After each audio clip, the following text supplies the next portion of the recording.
1978 ഒറ്റപ്പാലം അതായത് സമസ്ത കേരള സാഹിത്യപക്ഷത്തിൻ്റെ ഒറ്റപ്പാലം സമ്മേളനത്തിൽ വെച്ച് ഒരു സദസ്സിൽ നിന്നും ഒരു ആള് വേദിയിലുണ്ടായിരുന്ന പൈലപ്പള്ളി മാഷിനോട് ചോദിച്ചു. അദ്ദേഹമായിരുന്നു അന്നത്തെ അധ്യക്ഷനെ. അദ്ദേഹത്തോട് ചോദിച്ചു, സാറേ ഒരു സംശയമുണ്ട്, എന്താണ് പറഞ്ഞോളൂന്ന് അദ്ദേഹം പറഞ്ഞു. അത് ഈ വേദിയുള്ള സദസ്സിലിരുന്ന ആൾ എണീറ്റ് ചെന്നിട്ട് മൈക്കിലൊന്നും വേണ്ട, അദ്ദേഹം മുന്നിൽ വന്നു പറഞ്ഞു, സാർ ഈ ബാലസാഹിത്യത്തെ പറ്റിയുള്ള സാറിൻ്റെ അഭിപ്രായം എന്താണെന്ന് ചോദിച്ചു. പൈലപ്പള്ളി ഭാഷ ഒരു നിമിഷം വളരെ നിശബ്ദനായി. അതൊക്കെ ഇങ്ങനെ ഒരു ആലോചനാമത്തിനാ ഇരിക്കുന്നവരില്ല. അതിനുശേഷം അദ്ദേഹം മൈക്കിൻ്റെ അടുത്ത് ചെന്നിട്ട് പോഡിയത്തിൽ വന്നിട്ട് അദ്ദേഹം പറഞ്ഞു, ബാലസാഹിത്യത്തെക്കുറിച്ച് എനിക്ക് നല്ല അഭിപ്രായമാണ് ഇപ്പോഴുള്ളത്. എന്നിരുന്നാൽ പോലും എനിക്ക് ചില മാറ്റങ്ങൾ അവിടെ വന്ന് കണ്ടാൽ കൊള്ളാമെന്ന് ആഗ്രഹമുണ്ട്. പക്ഷേ നമ്മുടെ എഴുത്തുകാർ അതിനെ സമ്മതിക്കുന്നില്ല എന്നാണ് അദ്ദേഹം പറഞ്ഞത്.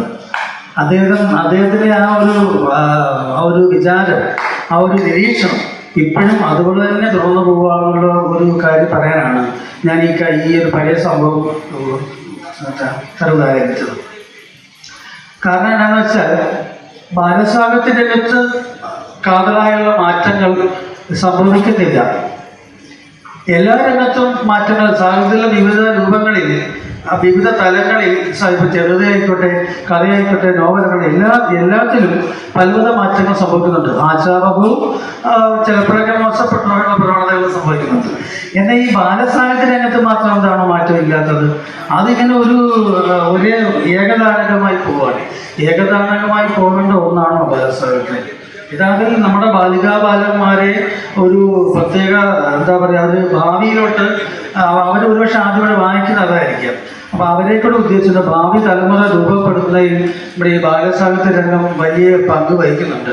ഇപ്പം ഞാനിത് പറയാൻ കാര്യം പഴയ മാരിയുടെയും ഒക്കെ തന്നെ ഒരുപാട് നമ്മുടെ മഹാഭാരത ഇതിഹാസങ്ങളെ കുറിച്ച് ഉപാഖ്യാനങ്ങൾ വളരെ മനോഹരമായിട്ട് അദ്ദേഹത്തെ പിള്ളാക്കാർ പറഞ്ഞു വെച്ചിട്ടുണ്ട്. അതൊക്കെ വായിച്ച് വളർന്നു വന്ന ഒരു തലമുറയാണ് ഞാനൊക്കെ. അതുകൊണ്ട് തന്നെ അതിൻ്റെതായ ഒരു വലിയ മൂല്യം നമുക്കിപ്പോൾ തിരിച്ചറിയാൻ പറ്റുന്നുണ്ട്. പക്ഷെ ബാലസാഹിത്യ രംഗത്തെ പ്രശ്നം എന്താണെന്ന് വെച്ചാൽ ഒരു പുതിയ ഭാവുകത്വം കൊണ്ടുവരാൻ നമ്മുടെ എഴുത്തുകാർ തയ്യാറാവുന്നില്ല എന്നാണ്. ഒരേ ശൈലി പഴയ പോലെ ഞാൻ ഒന്നുകൂടി ലളിതമായി പറയാം. പഴയ പോലെ ഈ ആമയുടെ മുയലിനെ കഥ പറഞ്ഞാൽ കുട്ടികൾക്ക് താല്പര്യമില്ല. അവരുടെ ഐക്യവും മേളിലാണ്. നിങ്ങൾ എഴുത്തുകാർ കരുതുന്ന ഒരു സാധാരണ ആൾക്കാർ കരുതുന്ന വിഷയമല്ല. അവർക്ക് ചന്ദ്രനിൽ പോയ കാര്യങ്ങളും ചന്ദ്രയാന്റെ കാര്യങ്ങളും ഇതും യന്ത്രമനുഷ്യൻ്റെ കാര്യങ്ങളും റോബോട്ടിൻ്റെ കാര്യങ്ങളൊക്കെ അവർക്ക് താല്പര്യം. സമുദ്രാന്തര ഭാഗത്തെ നിഗൂഢ രഹസ്യങ്ങളൊക്കെ അറിയാനൊക്കെ താല്പര്യം. ആ സമയത്ത് നമ്മൾ ആമയുടെ മൊയിലിൻ്റെ കഴിഞ്ഞിലൊക്കെ കഥ പറഞ്ഞു കൊടുത്താൽ കുട്ടികൾക്ക് എന്തുമാത്രം രസിക്കും. കാലം മാറി. പുതിയ കാലത്തെ അഭിസംബോധന ചെയ്യാൻ പുതിയ ടൂൾസ് വേണം. നിങ്ങളെ പഴയ നാരായം കൊണ്ട് ഇരിക്കുന്നതിൻ്റെ വലിയൊരു പ്രശ്നമുണ്ട് പലപ്പോഴും എഴുത്തുകാർക്ക്. ഈ ബാലസാഹിത്യ രചനകാരങ്ങളോട് പലരും ഞാൻ ഈ കാര്യങ്ങൾ സൂചിപ്പിക്കാറുണ്ട്. ഇന്നാളൊക്കെ ഞാനൊരു നോവൽ, ഒരു ബാലസാഹിത്യ എഴുതിയതിൻ്റെ ആദ്യത്തെ അതിൻ്റെ ലക്കം കൊടുത്തിട്ട് നമ്മുടെ CP പള്ളിപ്പ മാഷിനെ കൊടുത്തിട്ട് മാഷെങ്ങനെയാണെന്ന് ചോദിച്ചു. പിന്നെ 10 മിനിറ്റ് അദ്ദേഹം വിളിച്ചിട്ട് പറഞ്ഞു, അല്ലേ വളരെ മനോഹരമായിട്ടുണ്ട്, പക്ഷേ ഇത് ഈ കുട്ടികൾ രസിക്കുമോ? ഇത് കാലം കുറെ മുന്നോട്ട് പോകുന്നതല്ലേ? അപ്പം ഞാൻ പറഞ്ഞു, അത് തന്നെ വേണ്ടത്. കുട്ടികളെ പഴയ ശീലങ്ങളൊക്കെ മാറ്റണം മാഷേ. ഇതിനൊക്കെ ഒരു മാറ്റം വരുത്തട്ടെ. നമ്മളിപ്പോഴും പഴയ ഒരു 20-40 വർഷം പിന്നിലാണ് കുട്ടികൾ നമ്മളെക്കാളൊക്കെ അടുത്ത തലമുറയാണ്. അവർ നമ്മളെക്കാളൊക്കെ വേഗതയിലാണ് ചിന്തിക്കുന്നത്. നമ്മളെ അവർ പഴഞ്ഞനായിട്ട് കരുതുന്നില്ല. കരുതുന്നതിൻ്റെ കാരണം ഇതാണ്. അപ്പം അവരിപ്പോൾ നമ്മളെക്കാളൊക്കെ മുൻനിരയുള്ള ഒരു 10-20 വർഷമായിട്ട് രൂപപ്പെടുത്തി വന്നിട്ടാണ് ഈ കമ്പ്യൂട്ടർ ആയിക്കോട്ടെ, വാട്സപ്പ് ആയിക്കോട്ടെ, അങ്ങനെ വിവിധ സാങ്കേതിക വിനിമയ ഉപാധികളൊക്കെ അങ്ങനെയാണ്. അപ്പം പുതിയ തലമുറ എന്താണ് കണ്ടുപിടിച്ചെന്നുള്ള ഒരു ചോദ്യം കഴിഞ്ഞ ദിവസം ഒരാൾ ചോദിക്കണ്ടേ? അങ്ങനെയല്ല, അവരോട്ട് കണ്ടുപിടിക്കുന്നുണ്ട്. പക്ഷെ എന്നാന്ന് വെച്ചാൽ ഈ ബാലസാഹിത്യ രംഗത്തോട് വരുമ്പോൾ ഇതൊന്നും പ്രാവർത്തികമാകുന്നില്ല.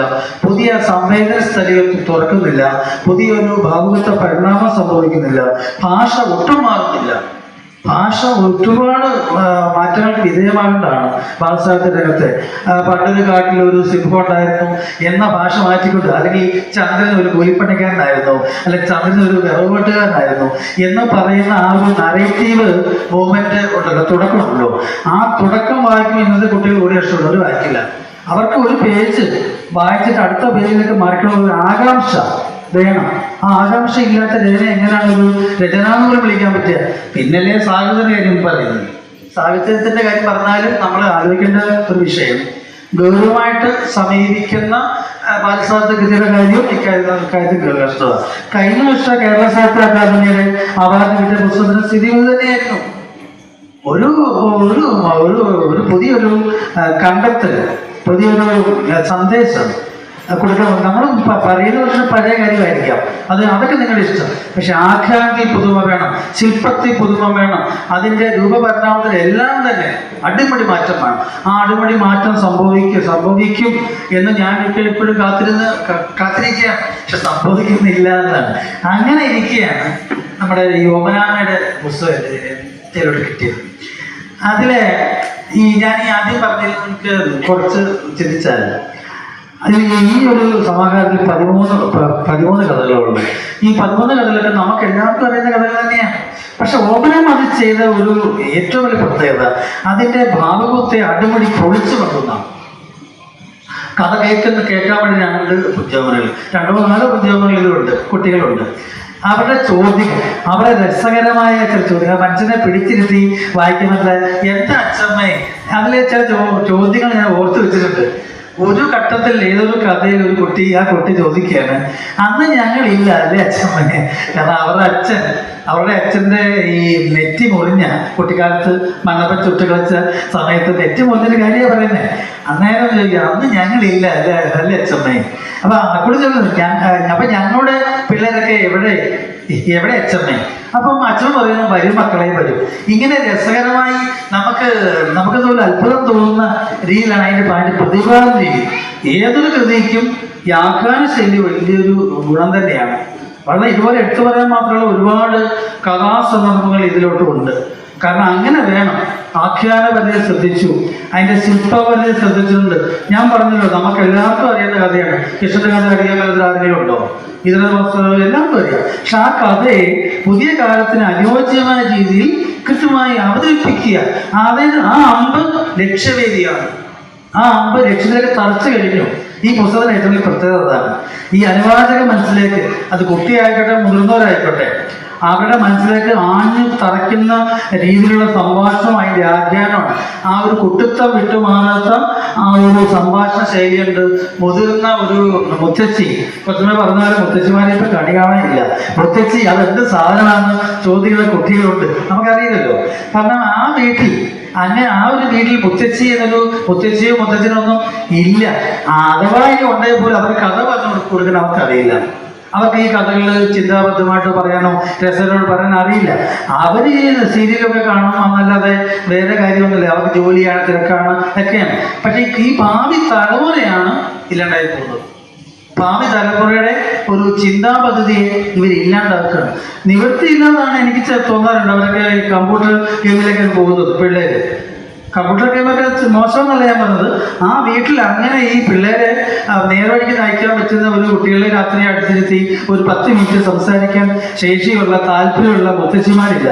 മുത്തശ്ശിമാർ ആ സമയത്ത് ടിവിയുടെ മുന്നിലാണ്, അല്ലെങ്കിൽ മുത്തശ്ശിമാരുടെ കയ്യിൽ ഇപ്പം അവരുടെ വാട്സപ്പ് ഉണ്ട്. മുത്തശ്ശിമാരെ കയ്യിരിക്കുന്ന വാട്സപ്പ് കണ്ട് നമ്മൾ ഞെട്ടിപ്പോകും. അതിൻ്റെ ഫോൺ കണ്ടാൽ അത്യാധുനിക ടാബുകളാണ് പല മുത്തശ്ശിമാരുടെ കയ്യിലുള്ളത്. ചെറിയ ഇതൊന്നും അല്ല ഉള്ളത്. അങ്ങനെ അപ്പം ആ ലോകത്തിലാണ്. അവരാ ഒരു ലോകത്ത് കഴിയുക. കുട്ടികളുടെ കാര്യം ശ്രദ്ധിക്കുന്നില്ല. അച്ഛനും അമ്മയ്ക്കോ സമയമില്ല. മുത്തശ്ശിമാരായിരുന്നു ഒരു കാലത്ത്. എനിക്ക് പലപ്പോഴും തോന്നാറുണ്ട്, പഴയ കൂട്ടുകുടുംബ വ്യവസ്ഥയായിരുന്നു നല്ലതെന്ന് ഇടയ്ക്ക് തോന്നാറുണ്ട്. പഴയ കുട്ടികുടുംബ വ്യവസ്ഥ ഏറ്റവും വലിയ ഗുണം എന്താണെന്ന് വെച്ചാൽ ഒരുപാട് പേര് മുതിർന്നവരുണ്ടാവും. പിള്ളേരെ നേരെപ്പണം നോക്കാനും ഒക്കെ പഠിപ്പിക്കാനും അവർ കഥ പറഞ്ഞു കൊടുക്കാനൊക്കെ ആക്കാറുണ്ടോ. പിന്നെ കളിക്കാനുള്ള തൊടിയൊക്കെ വിശാലമായിരുന്നു. പക്ഷെ ഇപ്പം ഈ അണുകുടുംബ വ്യവസ്ഥ വന്നപ്പോൾ കുട്ടികളുടെ കാര്യമാണ് കഷ്ടത്തിലായത്. അവർക്ക് രാവിലെ അച്ഛനമ്മ ജോലിക്ക് പോയി കഴിഞ്ഞാൽ കുട്ടി നേരത്തെ സ്കൂളിൽ തിരിച്ചു വന്നാൽ കുട്ടിക്കൊന്നും ചെയ്യാനില്ല. കുട്ടിയെ ഒന്ന് നീ എന്തിത് പഠിച്ചു എന്ന് ചോദിക്കാൻ പോലും ആരും തന്നെ ഇല്ല. അങ്ങനെ ഒരു അരാജക വ്യവസ്ഥ, വാക്കുപയോഗിക്കാൻ നിങ്ങൾ ക്ഷമിക്കുക, നിവൃത്തിയില്ല പറയുന്നത്, ഒരു അരാജകത്വം കുട്ടികൾ അനുഭവിക്കുന്നുണ്ടെന്ന്, ഒരു ഏകാന്തത, കടുത്ത ഏകാന്തത കുട്ടികൾ അനുഭവിക്കുന്നുണ്ട്. അതിൽ നിന്നൊക്കെ വ്യത്യസ്തമായിട്ടുള്ള ചിന്താപദ്ധതികൾ ഒരുക്കുന്നതാണ് ഈ ഗാനവധം എന്ന് പറയാൻ എനിക്ക് സന്തോഷമേ ഉള്ളൂ. കാരണം അതിൻ്റെ ഏറ്റവും വലിയൊരു സവിശേഷത കുറച്ചുകൂടെ പറഞ്ഞ പോലെ തന്നെ അതിൻ്റെ ചിന്താഗ്രഹണ ശേഷിയാണ്. അതിൻ്റെ അപരഹൃദയത്തിലേക്ക് ചെന്ന് ചേർക്കുവാനുള്ള വാക്കിൻ്റെ ഒരു വിശാലമായ അമരകാന്തിയാണ്.